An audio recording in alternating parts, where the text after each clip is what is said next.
Hey there, entrepreneurship students. Welcome back. Today we're talking about market research and we are trying to find out who our customer is. Now, a lot of times people will tell you that my customer is everybody, everybody's going to like my product. And that's not true. Companies spend a lot of time in the advertising world, in the marketing world, trying to figure out exactly who the customer of a specific product is. And there's a very specific way that they go about doing that. So that's what we're going to talk about today. The first thing that we need to consider are what are the needs of our customer. That if we consider an industry, for example, the auto industry, what are the needs of a customer in the auto industry? And we think about a specific customer that is using their car to get to work and to drop their kids up to school, to run errands and things like that. Okay, that's their specific need. That's why they need a car. That's not the only reason that they're going to want a car or buy a car. They also need to consider what are the desires of the customer. What do they want? So maybe with a young family and thinking about the kind of uses that they have for the car, their main desire is for a reliable vehicle because getting stuck with your kids when a car breaks down is just something that they don't want to experience. Another consideration that's sort of related is like what are the pleasures, the things that they enjoy that product? Why do they want it? So if you're talking about this young family, maybe they like adventure. They go camping on the weekends. They like off-road experiences. And because of all that, they're looking for something like a sturdy SUV. Now, another big consideration are the fears. And these can be long-term fears or big fears. If you are that family with young kids and you get stuck in an off-road situation where your car gets stuck or, imagine getting stuck in the mud or something like that, that is something that they want to avoid at all costs. Okay, a lot of people in the SUV market went to that market some years ago on the fear that an accident on a highway, that they were more likely to come out of it in better shape if they had a larger car around them. Okay, so and then continuing on the fears, why haven't they acted on their fears yet? What is preventing them from going to the dealer, putting up the money, and getting the car that they know will meet their needs? Okay, so maybe if you're considering an SUV and you're also thinking about it for that young family, one of the problems is they might feel like it's too expensive. So here's where, auto companies come in with financing plans and cashback plans and all these different kinds of promotions to make people feel like, okay, this is an affordable option for you. Maybe it's the problem of having time to shop, right? And so automakers might keep their hours open later in the evenings or special weekend hours. Sometimes you go by a lot of dealerships and they have, if they're trying to attract families in there, maybe they have a place for little kids to go jump in or something to do while the parents are taking a look at the car. And different types of incentives to bring families in there, even if they're coming in with their little kids.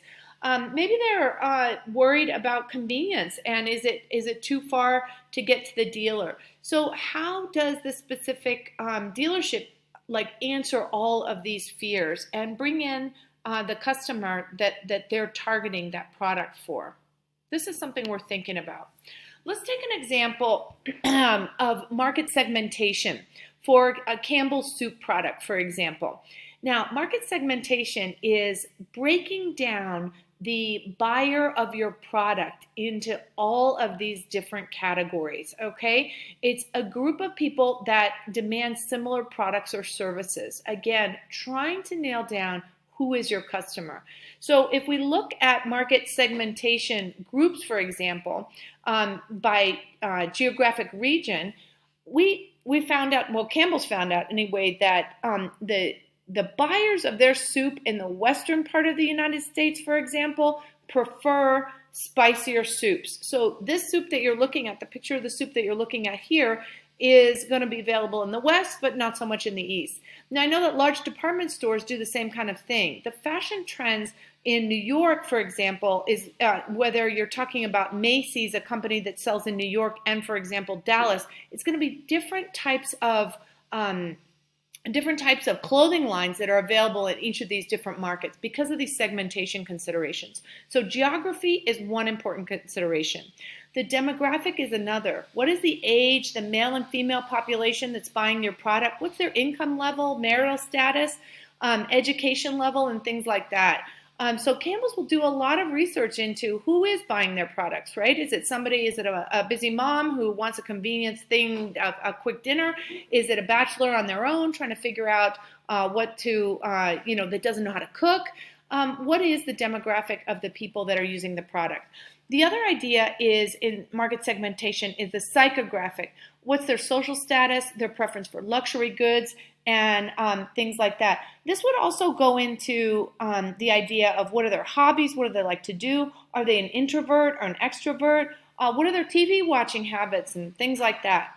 Another important consideration in market segmentation is the family lifestyle. What type of people are they? Bachelor, newlyweds, full nest, empty nest, and what kind of benefits are they seeking? Everybody who buys a product is looking for it for a reason, right? So considering all of these things, we want to develop a persona for our product. So this is where you guys are going with this task. You're going to try and figure out who is the person that buys their product and really make that personalize it, right? What's their name? Who are they? How old are they? Where do they live? So you're going to develop a persona for your company's product, okay? So if you're working at school in a group, you can do that with the people in your company. If you're working at home, you're gonna fly solo on this one. So here's an example of a persona. For example, my customer's name is Daniel. He's 32 years old. He lives in San Pedro. He's an attorney. His job is stressful. His boss demands a lot from him. Daniel has a wife and a young child. He wants to grow his family. In his spare time, Daniel likes to fish and go hiking with his family. He likes to play golf with friends from college. He uses an iPhone 11 and reads a lot of law journals.